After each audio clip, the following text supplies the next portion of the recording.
analysé. L'immobilier, c'est aussi du rêve. Vous nous présentez, Gaël, un projet de rénovation ambitieux au Brésil. Et justement, vous nous parliez de construction en bois. Là, on est en plein dedans. On est en plein dedans. C'est un ancien hôpital. Ça s'appelle Cidade Matarazzo. Reconversion incroyable. Désolé pour l'accent. On est à Sao Paulo. On est très loin. C'est un ancien hôpital, monument historique. On est dans un parc de 5 hectares. C'est une friche quand même depuis 30 ans. 135 000 m² constructibles. Un hôtel 6 étoiles. Je ne savais même pas que ça existait 6 étoiles. Qui sera opéré par Rosewood. Je suis désolé, je ne les fréquente pas encore. Plein de projets là-dessus. 30 000 m² de commerce, plus de 30 restaurants, 69 nano-shops. Pourquoi je vous parle de ça? 30 restaurants dans un hôtel. 30 restaurants sur ce parc et sur l'ensemble de cette opération.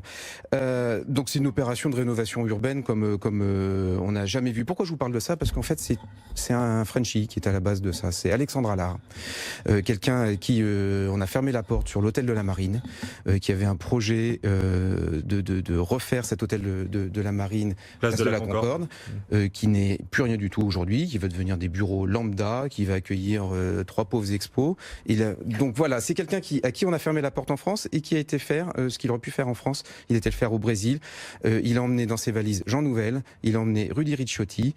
Il investit un peu plus de 500 millions d'euros, c'est son argent personnel, donc on en pense ce qu'on veut, mais au moins lui il prend des risques.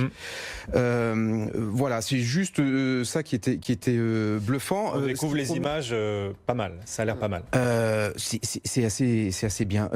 Il y a 2 caractéristiques sur ce programme. Alors je l'ai pas vu, hein, je suis pas un paulista averti. C'est plus facile d'aller à Cannes que d'aller au Brésil. Ouais, mais on va essayer d'y aller quand même. Il y a 10 000 arbres qui vont être plantés sur ce site. Donc il y a un côté, une dimension environnementale qui est forte. Et puis en même temps, il promet une application. Une app. Avec ça, vous allez vous balader, on va vous reconnaître et vous allez vivre une expérience inédite. On attend de voir ce que ça va donner. Ah bon. Mais c'est assez intéressant. Alexandre Allard, je l'avais juste, et je termine là-dessus, interrogé en 2011 à l'époque du projet sur l'hôtel de la Marine. Et il me disait, aujourd'hui, dans l'immobilier, on ne peut plus distinguer le contenu du contenant. Il a dit ça en 2011. On y est. Virginie, oui. Un bien à vendre un peu plus près de chez nous.